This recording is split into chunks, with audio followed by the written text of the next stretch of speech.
नमस्कार, आप देख रहे हैं DRS 24 और मैं हूं आपके साथ श्वेता।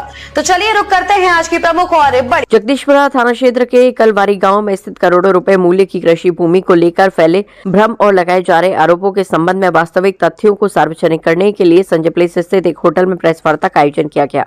प्रेस वार्ता में शरद चंद्र बंसल ने बताया कि मौजा कलवारी तहसील व जिला आगरा स्थित खसरा संख्या 60 एवं 61 की कुल 1.0190 हेक्टेयर भूमि उनकी माता स्वर्गीय सरला रानी बंसल के स्वामित्व में थी। उन्होंने अपने जीवन काल में दिनांक 30 मार्च 2012 को विधिवत वसीयत के माध्यम से उक्त भूमि अपने इकलौते पुत्र शरद चंद्र बंसल के नाम कर दी थी। सरला रानी बंसल के निधन 13 मई 2020 के उपरांत दिनांक 15 जनवरी 2021 को खतौनी में शरदचंद्र बंसल का नाम विधिवत दर्ज हो गया।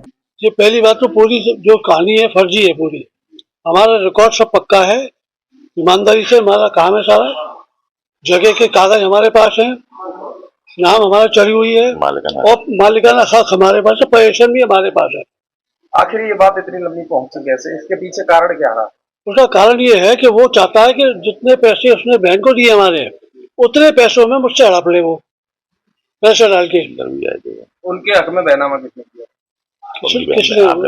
मिलन बंसल ने, हमारी बहन ने, फर्जी तरीके से, जबकि उनका नाम नहीं था तहसील में रिकॉर्ड में।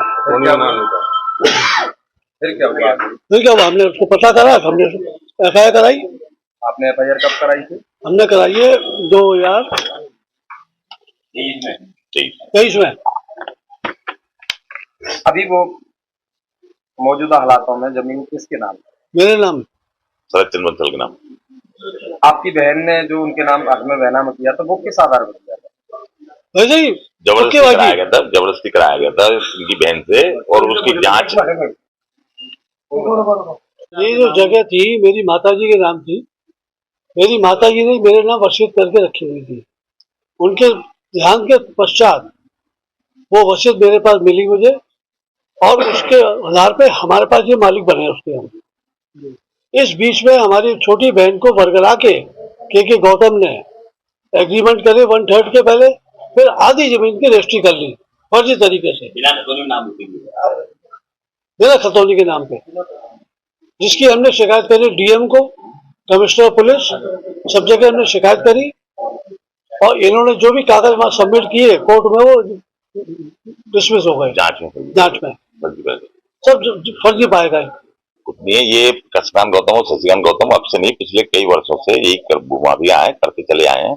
इनका काम ये है कि किसी को फंसा लो और जमीन उनके औने पौने में ले लें। जैसे शरद जी की बहन से लिखवा लिया, जब इनकी जानकारी में आई तो DM थे PM सिंह, उनके यहाँ एक कंप्लेंट डाली गई, इस तरीके से फर्जी कराया गया। DM ने अपने स्तर से 2 अधिकारियों से जांच कराने और एक आदेश किया है। उसमें उन्होंने साफ लिखा है ये भूमाफिया है, इस तरीके न इनकी बहन को अधिकार करने का न किसी और को है। उसके पश्चात इन्होंने इनकी बहन से 1/3 के एग्रीमेंट कराने के बाद 1/2 के बेनामे करा दिया। बेनामा करा करके गलत तथ्यों के आधार पर सिंगल पार्टी अपने दाखिला खारिज करा लिया। जब उसकी जानकारी हुई तो गोस्वामी DM थे जो, उनको कंप्लेंट की गई। उन्होंने नायब तहसीलदार अकोला को बुलाया और जजमेंट में बाकायदा लिखा है कि फर्जी बेनामों के द्वारा इन्होंने दाखिला खारिज कराया, जो कि निरस्त किया जाता है। उसके पश्चात जब ये बातचीत सब हो गई, तब शरद जी को अपनी जमीन बेचने का सिर्फ इकरारनामा, एक रजिस्टर्ड इकरारनामा मुकेश जी के नाम और धीरज दीक्षित जी के नाम किया गया। उस इकरारनामे के बिहाफ पे ये एक फर्जी 156(3) ले आए, जबकि 2022 में भी 156(3) करी थी इन्होंने। तो कोर्ट ने सिविल का मैटर कहते हुए उसे कैंसिल कर दिया था, साठगांठ करके। अब ये इस तरीके के दोबारा से एक ले आए, कभी किसी थाने की लाते हैं, कभी किसी थाने की लाते हैं, और सिर्फ ब्लैकमेलिंग करने का तरीका है। जबकि शरद जी के पास ये पिछले 3 महीने पहले 2 बार चक्कर लगा चुके कि हमें लिख दो, हमें लिख दो। वो वीडियो रिकॉर्डिंग इनके ऑफिस में है और इनके खिलाफ अरेस्ट वारंट जारी है, जिसका स्टे लेके बैठे हुए हैं। इसी मामले में आपने मुकदमा दर्ज कराया था? इसी सेम